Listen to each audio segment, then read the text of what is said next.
plan their charging that way. Similarly, they can also get to know about the offers to the app. Just like any other app we are having, like we are using Amazon app, we are getting the information notification about the offer. Similarly over here. So that kind of convenience is already there. I mean, we have already started such charging in the city of Delhi. Web and mobile version, iOS and Android both, it is available. Now, this diagram depicts the communication configuration between the EVSE, that is electric vehicle supply equipment, central monitoring system, and the distribution network. So if you talk about the EVSE portion, these are the EVSEs, which is communicating to the central monitoring system Electrify, which I was saying. This is a cloud-based platform. The protocol being used here is OCPP. I'll talk more about it in some subsequent slides of Open Charge Control Protocol. Very recently, in the month of March, they have reduced 0.0.1 version. So this is there for communication between the central monitoring system and the electric vehicle charge, OCPP.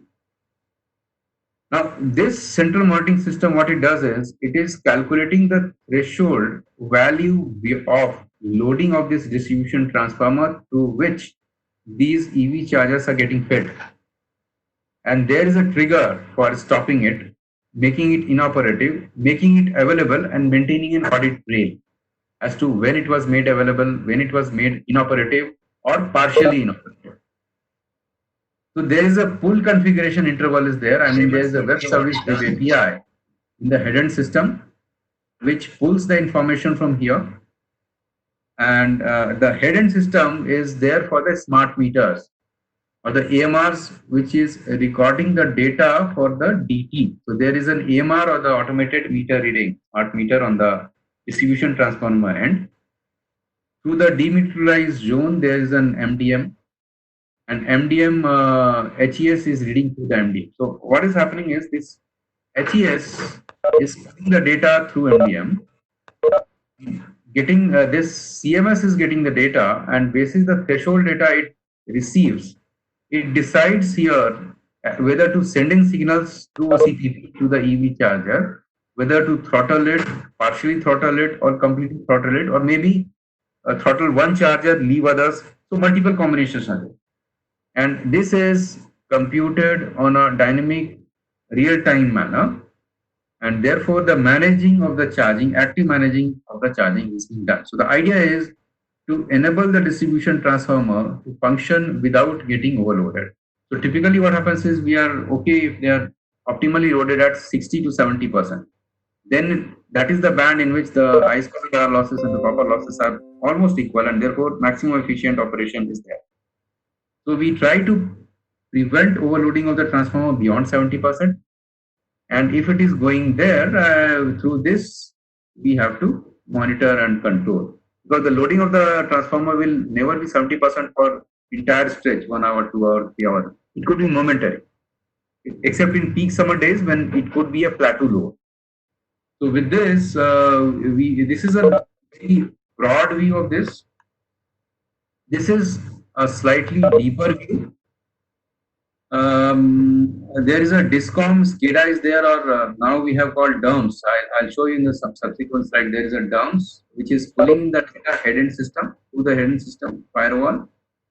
These are the different chargers, site 1, site 2, and site 3. OCPP 1.6 is written over here, but now we are they have introduced 2.0.1. So the charging infrastructure or the charger should be compatible with that. So as of now in India, the Bharat charger specifications, they are mostly OCPP 1.6 compliant, because the time the specifications were introduced, it was only available. 2.1, 0.1 was available, made available this year. So there is a application gateway, there is a backend subnet. Availability is there, virtual monitoring consoles are there. Charging station management, load management, smart load profiles, TOD tariff, invoices, dashboards, and analytics. So this is how it is going to be. So this arrow mentions the charging happening at the car. And there is an end user app, which I was talking about, Electrify, for example, wherein OTP and RFID both are being used for accessing the charger. You can have the QR code access through your mobile app and do the charging. That is on-demand charging. Second is booking, pre-booking of the charge, which has to happen. And you are getting information through email gateways and SMSs. These are all cloud-based services, Azure Cloud or Amazon Web Services Cloud, whatever. These are all the norms these days. And this is how it is going to function. In a nutshell, this is a dedicated DT case where the DT is 140 kVA capacity meant for these 450 kilowatt CCS fast chargers. So 50 into 50 into 4, that is 200 kilowatt. So obviously, at a given point of time, all 4 chargers cannot work together. And the 140 kVA DT was put in because there was a space constraint. So this is a typical scenario we have tried to build. So what we can do is we can allow all 4 to operate at 35 kilowatt, and thereby the DT can support. Or maybe during the high load scenarios. During the moderate load scenario, maybe 3 cars with 46 kilowatt partial charging can be allowed, whereas in the normal load, 250 kilowatt fast charging can happen. Maybe this will fill up the battery in half an hour or say 40 minutes, depending upon the battery size. There is a centralized load management, local load management to support the optimized utilization. So this decision making, whether it is a high load, moderate load or normal load, is being taken based upon the algorithm which I was speaking about in the previous slide. And the internet, if you see over here, all these chargers, there is a local internet through Wi-Fi dongle, number one, that is one communication module. Second is SIM-based communication, 4G. That is also possible. Third one is RF canopy, which we have not introduced as of now, but they are also possible. There are some experiments going on. I think in Indore, L&T has done a very good job in implementing RF canopy based mesh network and for smart metering network. So there is a dynamic rerouting based upon the electricity load, reserved slots, and TOD pricing. So Tech Perspect or the Electrify app, which I was talking about, you can download and experience on your own, I mean on your mobiles. This is what I was talking about, the future. I mean, the current architecture is the leftmost corner, which I spoke about. Now we are working on future-proofing architecture. One of our 2B partners, we are yet in talking more, Autogrid. It's Autogrid is a California-based company. They are into DERMS, distributed energy resource management system. So this EV charging is just one distributed energy resource. You would have heard about V2G, vehicle to grid or grid to vehicle. How these electric vehicles can support the grid phenomena through the V2G operations. The V2G operations, now the pilot is going on in countries like Norway, wherein a critical mass of the electric vehicles charged at a particular SOC level together can pump into the grid on demand by the utility, and thereby also acting as a stationary storage at that point in time, because the car is not moving at that point. So if I can request your attention, like for example, what are the ways and means it would be done? For example, I was talking about OEMs. OEMs means, like for example, Tesla. Tesla is the OEM for the electric cars. So like for example, in California, the Southern California Edison or Pacific Gas, and these are the two distribution utilities over there. They have tied up with Tesla, which is an OEM. And this Tesla is communicating directly with the car telematics through APIs or application programming interface. So they're directly controlling the cars. So even if the car is getting, is at the charging bay, they can directly monitor and control the charging rate of the BMS on the car, not in the charger. That is one way. Second is they can also access through OCPP the charger, the car and the charger. And there is an app which has been given to the consumer. I was talking about this left-hand portion. And this is communicating with the DERMS platform of the utility through an API or OpenADR protocol. That is another protocol. I mean, you may be very interested to know about this. You can simply Google OpenADR. This is now being notified as an IEC protocol. It was done in January 2019. Now the second portion is like the utilities like us, we already have some CMS in place, which is talking to the EVSEs only, not directly the car telematics through OCPP, mainly for two-wheelers, three-wheelers, where the standardization OEM may not be very standardized in case of two-wheelers and three-wheelers, may not be offering this kind of services, unlike four-wheelers. Maybe in two-wheelers, we might have some kind of arrangement or a standardization, but in three-wheelers may not be. So this CMS will aggregate at the utility level, and then the DERM solution of the utility will communicate with the vehicle CMS through OpenADR protocol. And apart from this OpenADR, this DERM platform also supports Modbus, DNP3, 61850, etc., because it also has to communicate with these ADMS, SCADA, CRM, billing, etc. Third model is you can see here JuiceNet platform. What is JuiceNet platform? Probably if you can Google sometime NLX. NLX is a Italian utility, and they have diversified themselves into a charging business. So JuiceNet platform is nothing but a charging platform introduced by NLX, and this charging platform is communicating with the juice boxes or the EV chargers. They have named as juice boxes. These could be placed inside your home, offices, destination, etc. And they are communicating to the JuiceNet platform through OCP. And then it is being communicated to through OpenADR. So the first hand, the OEM portion, this one and this portion are very, very similar, except the fact that this is not communicating directly with the car, it is communicating with the charger. So this is another model which is being done elsewhere in Europe and America, and here also the charge point operator, CPOs. This is that business model. So if you see this, one is a signal to the vehicle and two is the signal to the ESCs. So one is there only for the OEM. And IC 62746.101 ED1 is the communication protocol. This is what I was talking about, the OCPP Open Charge Point Protocol, and you can get to know more about it from the URL which is being there on the bottom of the slide, openchargealliance.org. The CSMS, or the Central Charging Monitoring System, this is a three-tier model. So three-tier model means what? I mean, EVSE can have one active connector at a specified time. It can have multiple connectors, one EVSE, multiple connectors. We would have seen, I mean, one DC charger, Bharat charger is having two guns. And ABV charger is having three guns. One is CCS, another is CADEMO, third is AC level type 2. Or there could be a charging station with multiple EVSEs and each EVSE having multiple connectors. This one. So these three-tiered level are being communicated through OCP 2.0.1 protocol. And this protocol is enabling connector level communication. So each connector, say for example, instead of throttling the entire EVSE, a particular connector or a plug can be throttled. So this granularity optimizes upon the usage of the resources.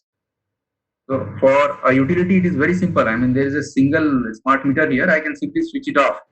But that will mean entire load is switched off, which may not be the required or desired thing.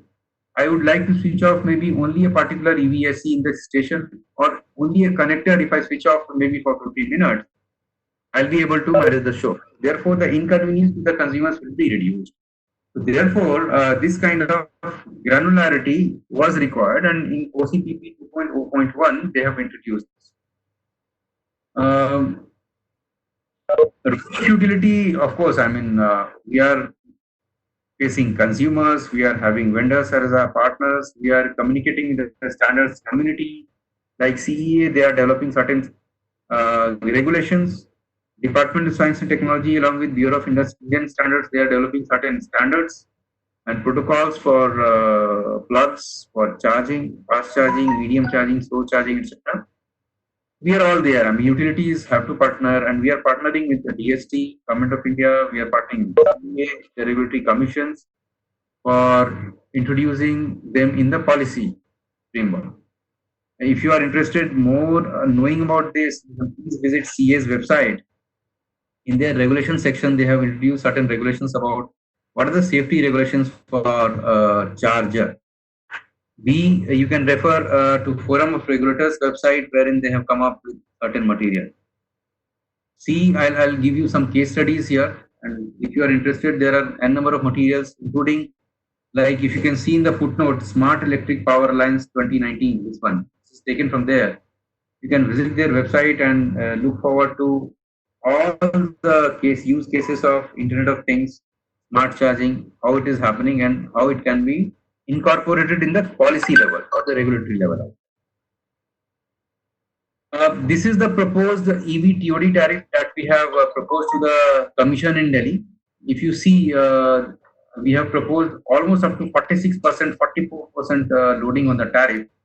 And this was on the basis of different season and the time of the day to actually deter the consumer from charging in those and actually facilitate the consumer to charge in the off-peak time. For example, off-peak period, we are offering rebate of 30%. I mean, say if it is 4.50, that is the tariff today, it will be at 70% of the same. And during the peak hours, it will be 40% of the 40% more or 1.4 times the applicable tariff, just to deter them not to charge. And during April, November, and February, even 45% can be given as a rebate. The idea is, and if you see these periods, for example, 2 a.m. to 10 a.m., this is the period where wind generation from the coastal areas like Gujarat, Tamil Nadu, Andhra, etc., it's going to be very, very high. So therefore, if you are charging during that period, you are helping in RE integration, thereby also promoting green charging, not burning coal for charging. During the peak hours, if you talk about say 14 to 18, 18 to 24, 18 to 24, the wind is not much there, very much.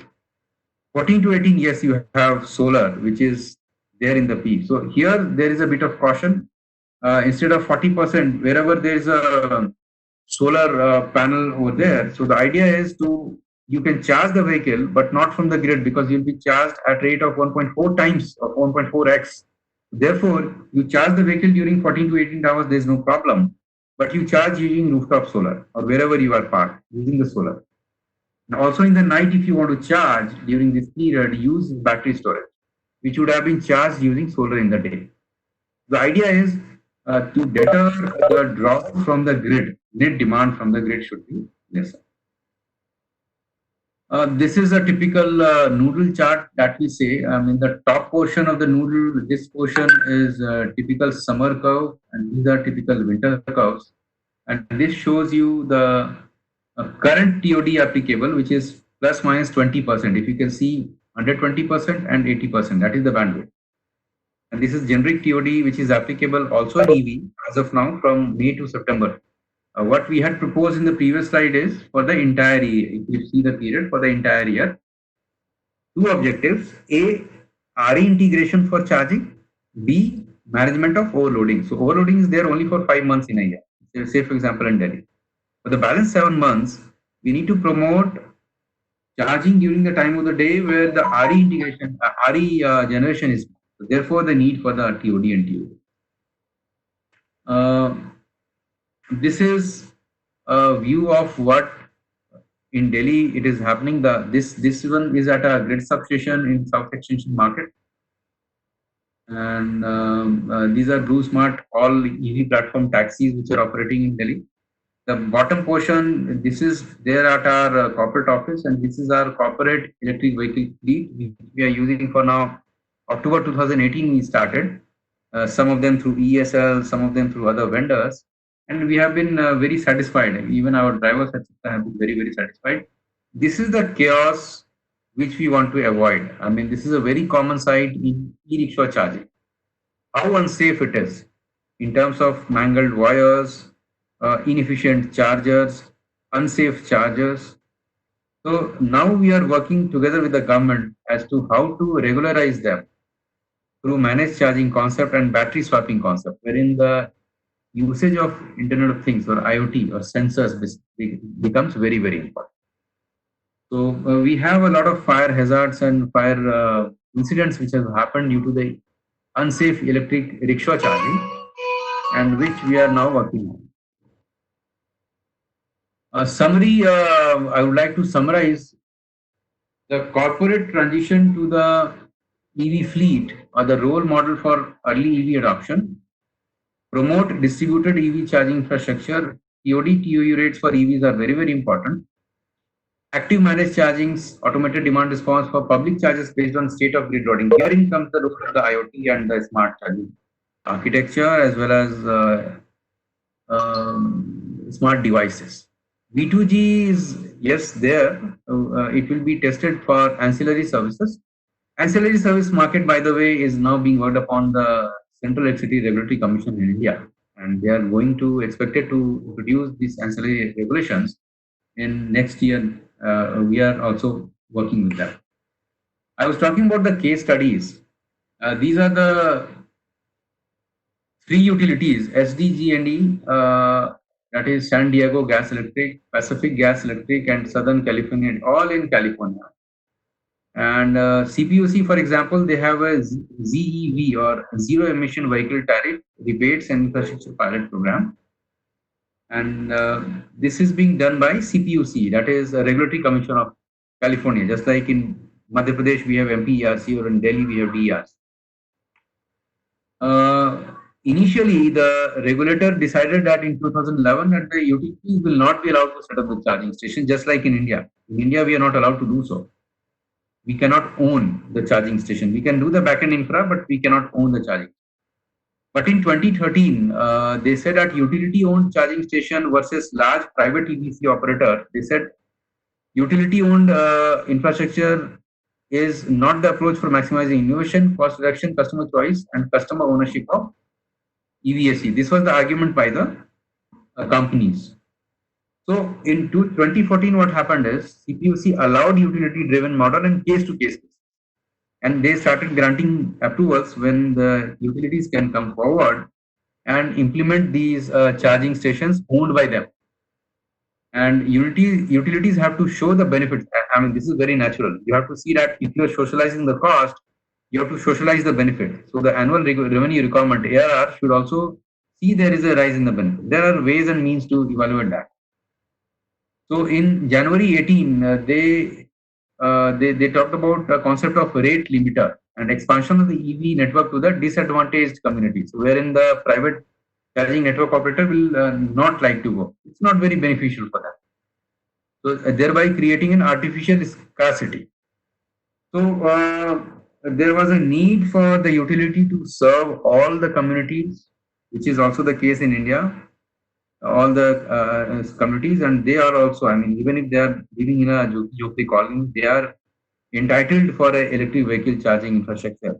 Whereas a private operator may not be willing to set up over there because of lack of any profit. So therefore, with this idea in mind, the California Public Utility Commission allowed the utility to set up on a case-to-case basis. Now, these are some of the features of the same. You can just visit their website. You can type this in Google and get to know the electricity tariff, the rebates, infrastructure pilot program, demand response program with the V2G enablement they have done. I think we are at the end of the slide. This is a transition to the ZEV fleet of the vehicle.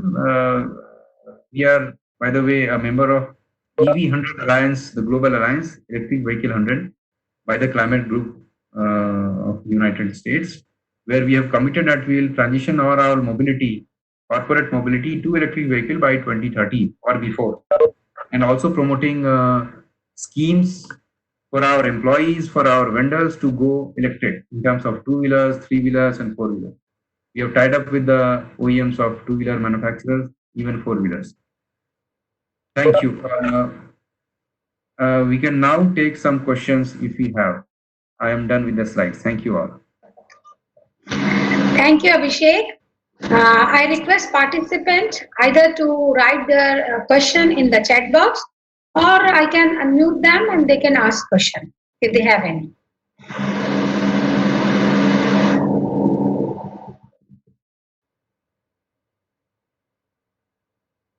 Abhishek, I have a lot of questions.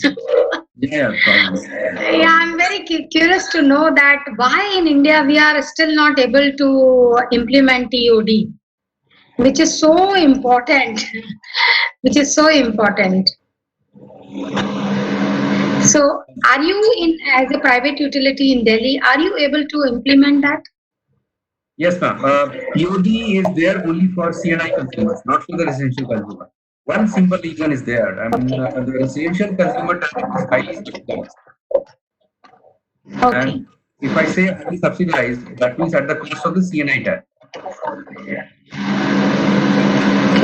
The consumer tariff was to make available the least possible rate for the consumer. So if you have TOD, that means in TOD you will be also raising the rate of the consumer in some stock, especially peak stocks. So the commission was not favorable because this is a political subject and a policy matter. Yes. Now we are working with National Smart Grid Mission here in Delhi to design TOD and TOU rates for even residential consumers. Okay. The caveat will be to limit their total outgo in terms of the bill, while shift their consumption pattern within that ambit. For example, their monthly billing is say 1,000 rupees, for example. You take TOD and TOU rates in such a manner that we alter their consumption pattern and shift them out of the peak rate, but the bill will remain 1,000 rupees. This will be acceptable by the commission and also by the government. We are now designing that along with the NCM. There are several examples of this kind of innovation in, say, Baltimore. In Europe also they have done this. Okay. There's so many questions in the chat box now. Yeah. Can you see or I can read for you?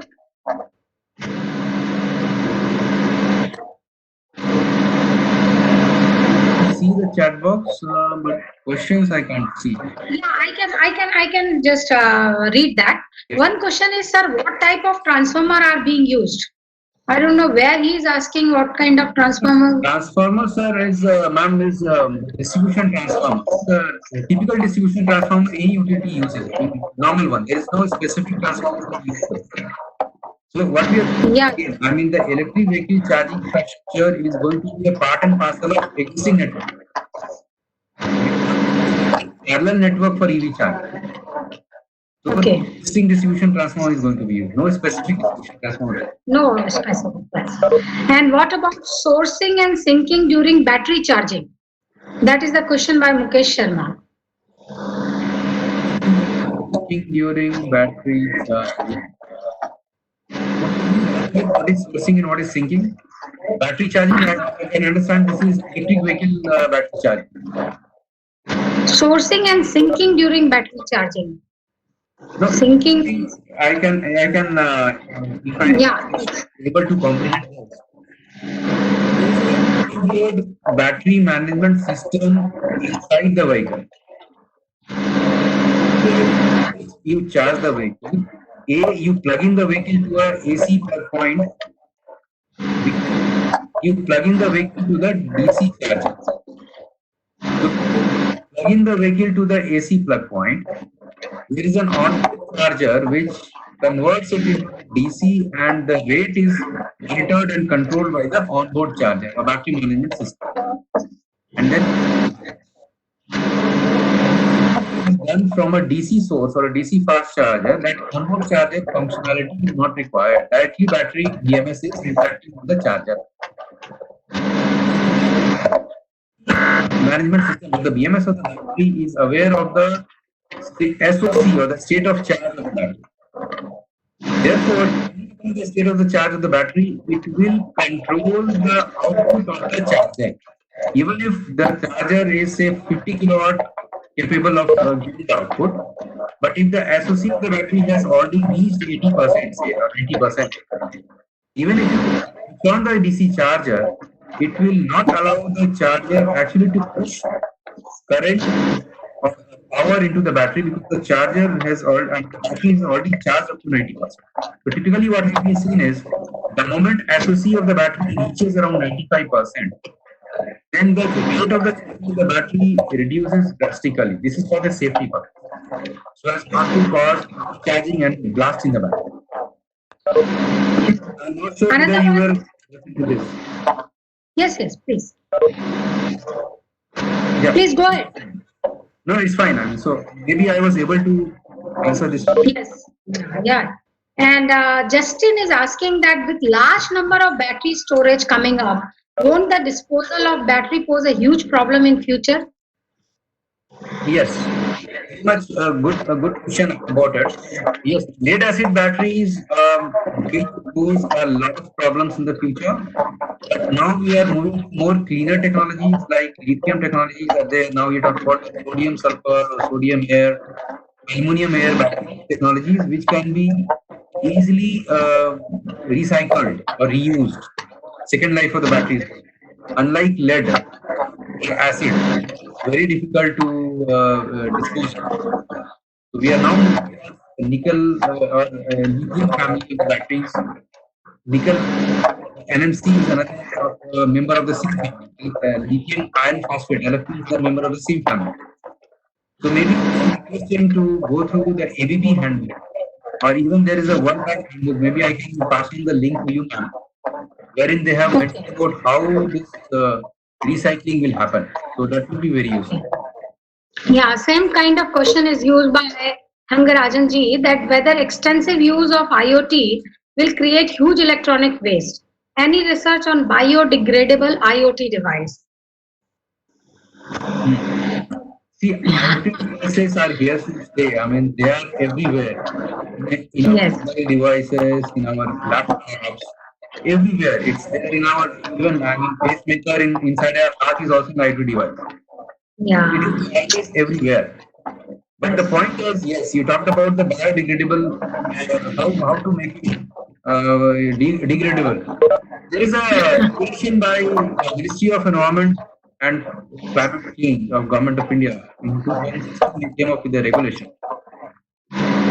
It will be followed by all the OEMs very strictly. They have given a strict guideline as to how not to throw these devices on the road and to be cleaned and destroyed and reused in a friendly manner. For example, I'll tell you an example. Air conditioners we are replacing here in Delhi, city of Delhi. The old air conditioners, from them when we are doing the remote testing, we are extracting the CFC or whatever gas is there, not exposing it to the environment. Second, we are extracting copper. And third, whatever is left out is being put up into a particular shape and being sent to the smelters. So this segregation of parts, maybe plastic parts, metal parts, gas, etc., is being done. So I agree with your question that there has to be a very extensive network for biodegradable separation and a useful segregation of such components so that it is not creating a huge problem. Another area of concern could be solar panels. I mean, people are saying so many solar panels out there in the market. What will happen and how can they be biodegradable? One of the uses like they could be used in the roads network. They can be used in the roads network. So there are ways and means by which we can be used, but only thing is we have to have the complete circular economy in the place, which is not there in place. So circular economy is the vital thing where the government is also working. It has to be quickly enforced. Otherwise, your won't through. Yeah, very true. And Mr. Rupesh Kumar is asking that instead of battery, can we use fuel cell? Yeah.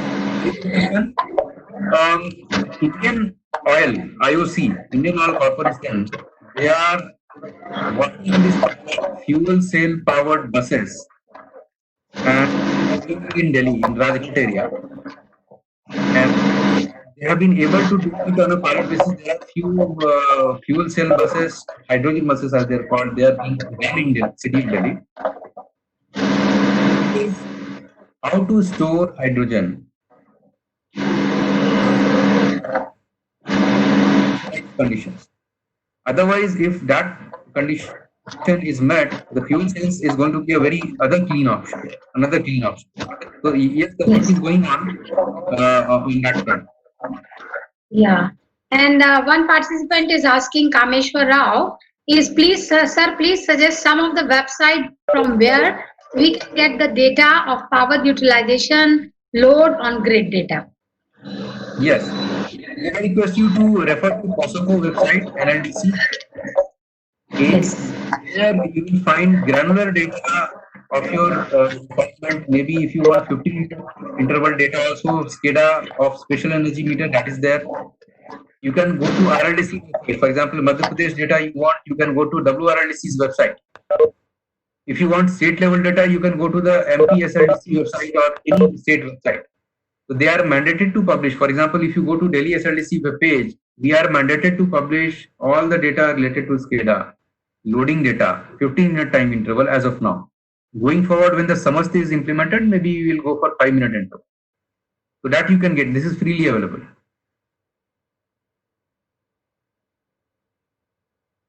Our service provider for Tata Power in Mumbai, where Tata Power has started this opportunity for charging from Tata Power premises. Sir, in near future, whether charging facility will come across local petrol or diesel station? In opinion, the way we have been looking at vehicle charging, I'm also charging our petrol and diesel vehicles. We are charging or refueling. What we are doing is when we go to the diesel station or the petrol station, we are adding kilometers in 5 minutes. For example, if my car has a capacity of 40 liters and it is clocking 10 kilometers per liter, so in 5 minutes, petrol pump wala fills in the 40 liters and gives me a range of 400 kilometers. Okay? And I am ready for 400 kilometers in 5 minutes. The catch here, the catch is whenever I want to refuel myself or increase my range, I have to go out of my way to the petrol pump. Yes. The beauty of electric vehicle charging is electricity is omnipresent everywhere. You are sitting in a home, you are sitting in an office, you are sitting in a restaurant, you are sitting in a mall or a movie hall, you are sitting in a park, you have gone on vacation, everywhere electricity is there. You get charging wherever you go. I mean, you simply park your vehicle, hook up your charger. So that there is no need to go out of your way to a particular charging station and charge the vehicle.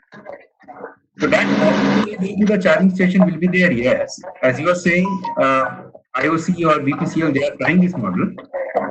But that will be only on exception basis. Suppose you run out of the charging. Otherwise, your app will tell you that right now it is the time to charge your vehicle. And the nearest charging station is here. I showed you Electrify app. You can go there and find out. It will show you. So you can plan. You are sitting in your office. Your app tells you what is the state of the battery, so much charge is available in the battery right now. You have two options. A, you reach your home, plug in your charger at your home if the range is available, or when you exit your office, these are the nearest charging point operators or the public charging stations available where you can briefly halt there. Maybe, for example, Southex Market. You can briefly halt in the Southex Market, do some shopping. While you are doing shopping, maybe 20 minutes, you go, and then you go away. So what we are saying is the charging will be a part and parcel of your life. Rather, you should not disrupt your life for the charge. This is the concept change. So the issue of ma'am, we have done a study also now. I'll share with you the study report. We are going to release it. 70% of the charging, they are saying that it's going to happen in the homes or destination, wherever you are. Why? Because given a convenience that they want to have refuel vehicle at the point where they are sitting, it's very convenient for them. They don't want to, I mean, you are taking classes in, say, college. By the time you are taking classes, your vehicle is getting charged. You do not need to go to a particular filling station. By the time you are ready, you can go there. So this concept we are contributing and promoting here in Delhi. And I think Niti Aayog is also, but yeah, public charging stations will be there. Petrol pump model will be there, yes. As of now, there is a regulation called PITSO. Due to the coexistence of diesel and petrol vending machines and the EV charger within a certain perimeter is not possible. See, separation, that is possible. Yeah. And one person is Amrita is asking that what if an attacker could hack the charging station and prevent a car from charging? Very good question. We are now doing a cybersecurity attack on the RTUs and the SCADA system and the DERMS of the entire utility. This is very much possible. You are very much right. Yes. So the idea is to have firewalls. If I can show you again, or because I will share the slides, ma'am, with you. You can share. So they have a firewall system in place. For not only the central monitoring system but also at the charger level. So somebody cannot use the charger and stop the charging from happening unless and until he has been able to breach upon the security protocol. For example, we talk about the OCPP or OpenADR protocol. I'll advise you to go through the security layer and the architecture of these protocols. And hacking can be done anytime. It's not always hack-proof, but they have introduced security layers in these hacking protocols through which hacking becomes difficult. Yes. And Deepika is asking that what type of batteries require less maintenance? Maintenance-free batteries, like talk about the lithium battery, LFP batteries or NMC batteries are there. Lead acid also, these days they say maintenance-free. You need to fill up the condensed water only once a year or something, and it is maintenance-free. But since it is not maintenance-free, talk about the lithium family. And then sodium and aluminum, they are also being investigated. So these are the maintenance-free batteries.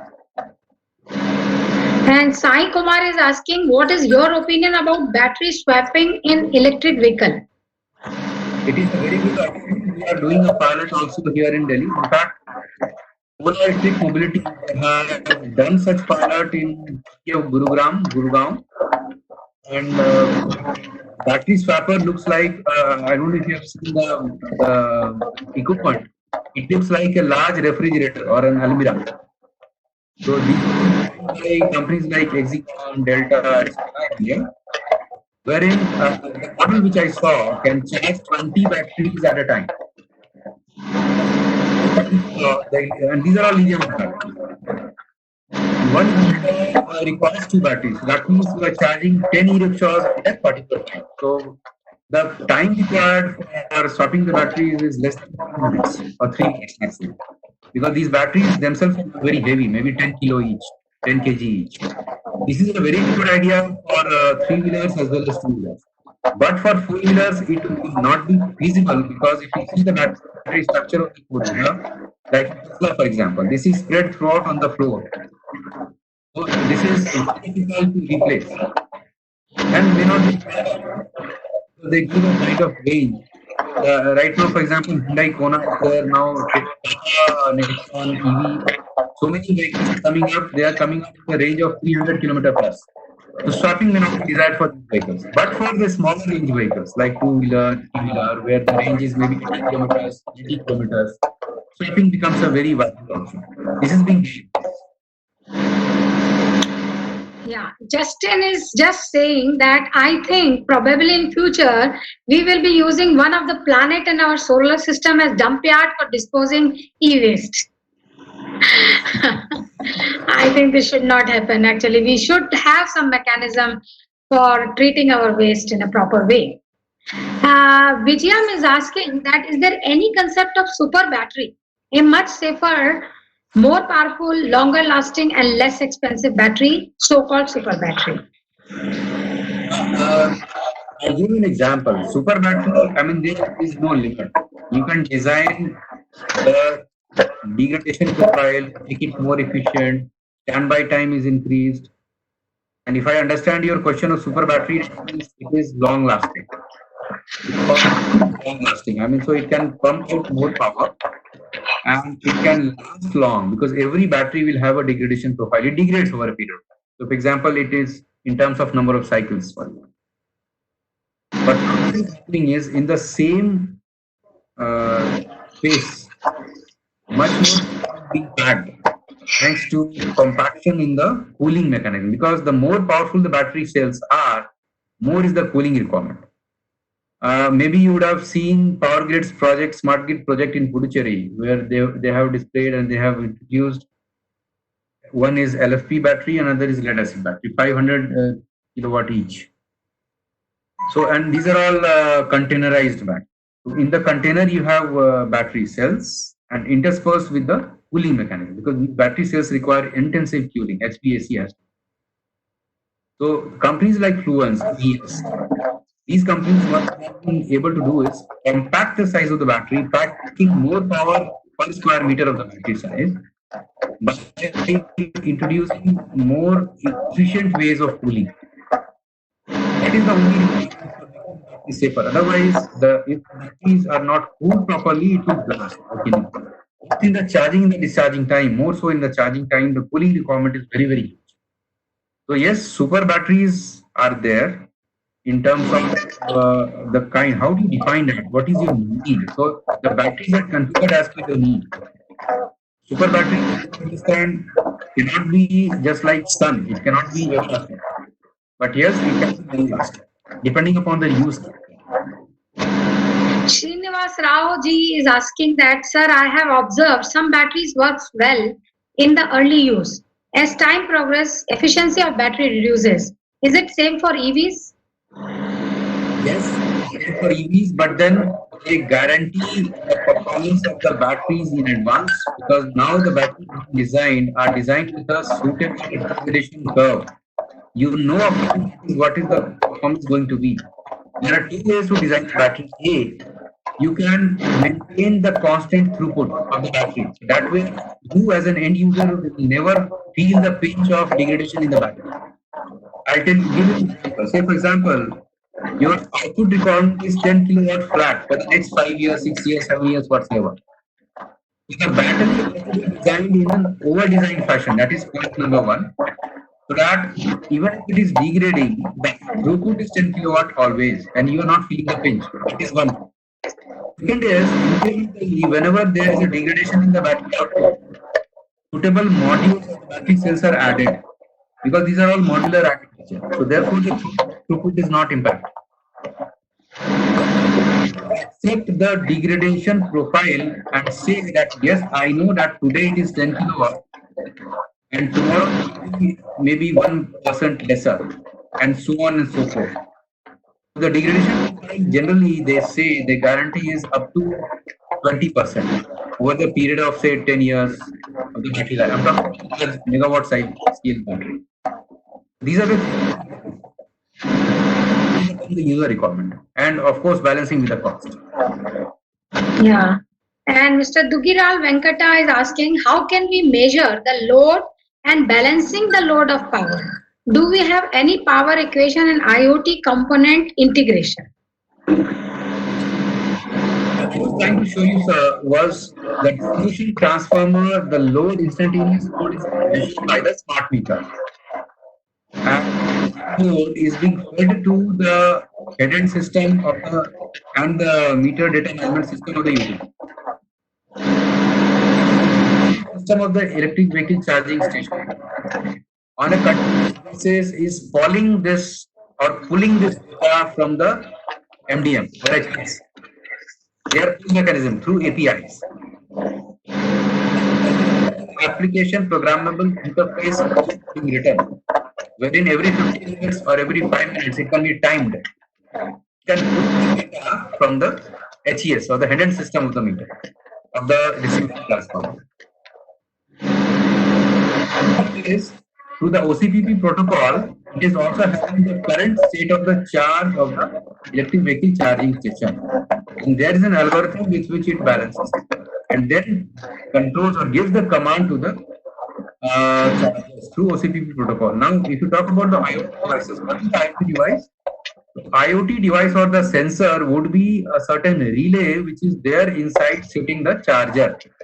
And that relay is activated basis the electronic signal given by the synchronizing system. Basis threshold value given by the HES of the DT. And through is being communicated through like local wireless or 4G cellular network or through RF mesh network, and that really operate and controls the charging output of the charger.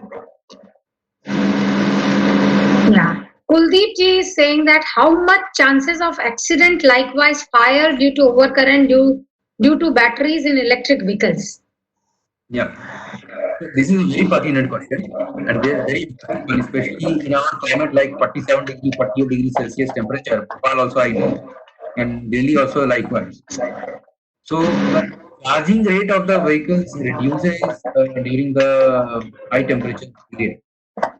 Of late, what has happened is the chargers as well as the battery in the vehicle, they have the safety protocols and safety devices called installed, protections are installed. Say, for example, if the chargers are designed for operating within a particular ambient temperature condition, if sudden suppose that ambient temperature condition, the ceiling limit was say 45 degrees Celsius, it will automatically switch off once the ambient temperature. There is a sensor over there in the charge. It will automatically switch off. Then there are fire safety devices. So if the battery system senses there is a increase in the temperature of the battery, or there are certain other protocols which are being violated, it will immediately send a signal and stop the charger from sending in out to the battery to the mains. What I'm trying to say is, yes, there are chances of accidents, but then these BMSs which are standardized and safe and they are linked to protocols, they will prevent. But I showed you a picture wherein the e-rickshaws were easily charging to those chargers, which are not standardized and highly unsafe. Therein the fire safety issue is a very, very problem.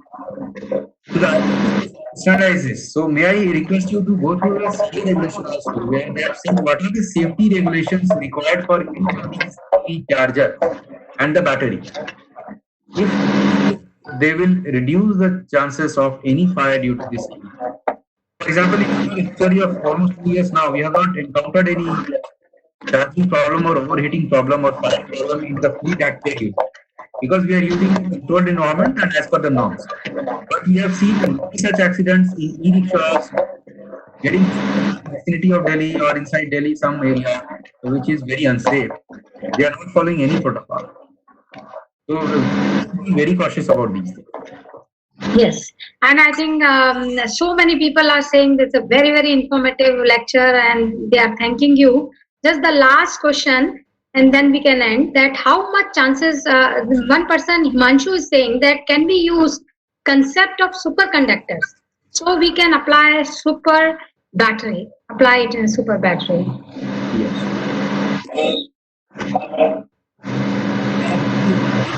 There are utilities doing experiments in the world wherein they are marrying capacitors with the battery.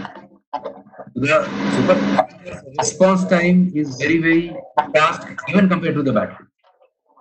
So and they are also being used in and proposed to be used in ancillary service. Supercapacitors are the very first one to respond within microseconds, and they can store charges also very far, not very high amount of time. So they can be clubbed together with batteries and therefore enhance the capability of the battery to respond to the requirement, especially the ancillary services, and also to the range extension or range enhancements of the battery. If you talk about the EV, that is being experimented. The thing is how to do it in field environment. They have been able to do it in controlled lab environment, supercapacitor. How to implement in the field environment is the way. So there are two uses. One is in the ancillary services of the grid, another is the electric vehicle. There are multiple other stationary uses also. Yes. Yes, thank you, Abhishek. So many people are writing. This is such an informative session and very helpful session, and they are thanking you a lot on behalf of our coordinator and our department. I really would like to thank you for sparing time with us, and hope that you should be very safe. Keep always be in home right now. Don't go away because Delhi is very unsafe. Thank you. Thank you very much, sir, for being here. Thank you, ma'am. Thank you, Priyanka, ma'am. Thank you for your all. And I look forward to such a session in future. Thank you, ma'am. Thank you Thank very you, much. thank It is you. always useful to have the industrial insight. Thank you so much. Thank you. Thank you. Thank you, ma'am. Thank you.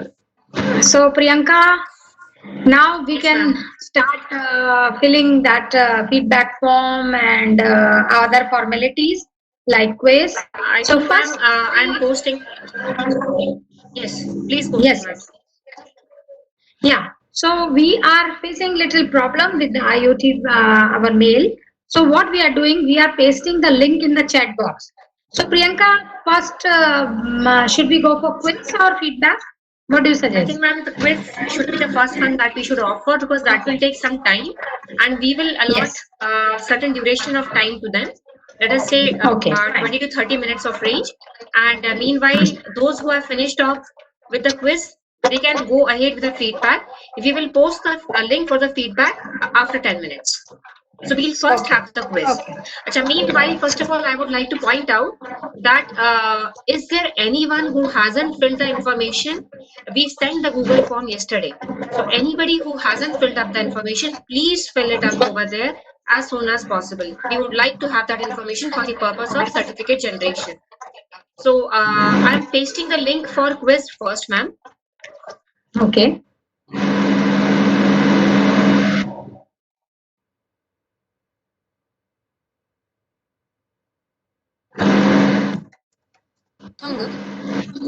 So we'll keep, ma'am, 20 minutes for this. Yes. How yes. much time do we allot? Yeah, 20 minutes is okay because we are having only 15 questions, objective questions. Okay.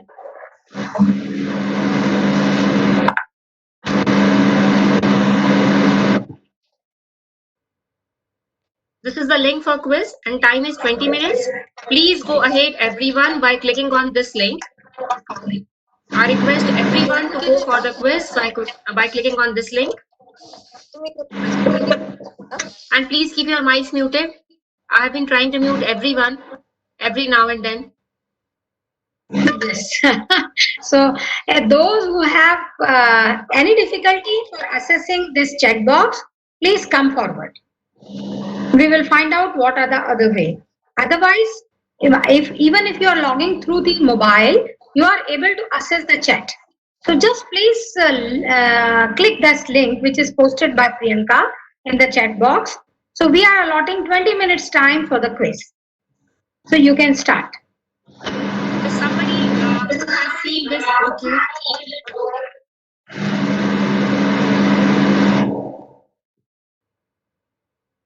Okay, just let me find out. What Rahul Singh is writing introduction and application 4th to 8th May. What it is, Rahul? This is what the first course. No, but then when we are clicking on that link, ma'am, the title is this only, but the date is 25th to 29th May. Doesn't matter, Rahulji, you please access this. You please access this. It is not 4 to 8th May, it is 25th to 29th May.